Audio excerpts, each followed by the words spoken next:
Hi friends, ഇന്നത്തെ video എന്താണെന്നറിയോ? ഇതാണ് കേട്ടോ. ഇതിപ്പോൾ ഒരു ബ്ലൗസിൻ്റെ വർക്കാണ്. ഇത് സ്ലീവാണ് കേട്ടോ.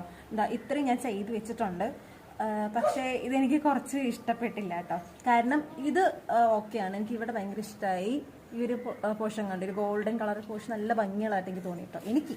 ഓക്കെ, പക്ഷേ ഈ ഫ്ലവർ വന്നപ്പോൾ കുറച്ച് ഓവർ ആയിട്ടുള്ള പോലെ എനിക്ക് തോന്നി. കാരണം ഫ്ലവർ കുറച്ച് വലുതായതുകൊണ്ട് രണ്ടവിടെയും കുറച്ച് ഹെവി ആകുമ്പോൾ എന്തോ ഒരു ബോറായിട്ട് എനിക്ക് ഫീൽ ചെയ്തു കേട്ടോ. ഇതൊരു കുറച്ച് മാച്ചിങ് അല്ലാത്ത പോലെ തോന്നി. അപ്പോൾ നിങ്ങൾക്ക് ഇത് ഇഷ്ടമാണെങ്കിൽ കമൻറ്റ് ചെയ്യണേ. എന്നിട്ട് വേണം ബാക്കിയുള്ള സ്ലീവ് കൂടി എനിക്ക് ചെയ്യാൻ. കാരണം ബാക്കി രണ്ടാമത്തെ സ്ലീവ് ഞാൻ ഇത്രേ ചെയ്തിട്ടുള്ളൂ. ഇവിടുത്തെ ഒരു പോർഷൻ ഞാൻ ചെയ്തിട്ടില്ല ഫ്ലവർ. കാരണം എനിക്ക് ഇത് തന്നെ ഇഷ്ടമല്ലാതെ തോന്നിയപ്പോൾ ഇനി അടുത്തതും കൂടി ചെയ്ത് ബോറായാലോ എന്നൊരു തോന്നൽ. അപ്പോൾ നമുക്ക് പറ്റില്ല, ഇഷ്ടമായില്ല എന്നുണ്ടെങ്കിൽ ഇത് അഴിച്ച് കളയാലോ. അയച്ചാൽ ഇനിയിപ്പോൾ ഡാമേജ് ആവോ തുണിയെന്ന് എനിക്കറിയില്ല. നിങ്ങൾ ഇഷ്ടമായോ ഇല്ലെങ്കിൽ കമൻറ്റ് ചെയ്യണം. ഓക്കെ, എന്നിട്ട് ഞാൻ നിങ്ങളെല്ലാവരും ഇഷ്ടമായി എന്ന് പറയുകയാണെന്നുണ്ടെങ്കിൽ ഞാൻ അഴിക്കില്ല. ഇത് കൊള്ളത്തില്ല എന്ന് പറയുകയാണെങ്കിൽ ഞാൻ നൈസായിട്ടൊന്ന് അഴിച്ചു മാറ്റും. ഓക്കെ, അപ്പോൾ എന്തായാലും മറക്കാതെ കമൻറ്റ് ചെയ്യണേ, ഷെയർ ചെയ്യണം, സബ്സ്ക്രൈബ് ചെയ്യണം. ഇതൊന്നും മറക്കരുത്. Okay, bye guys.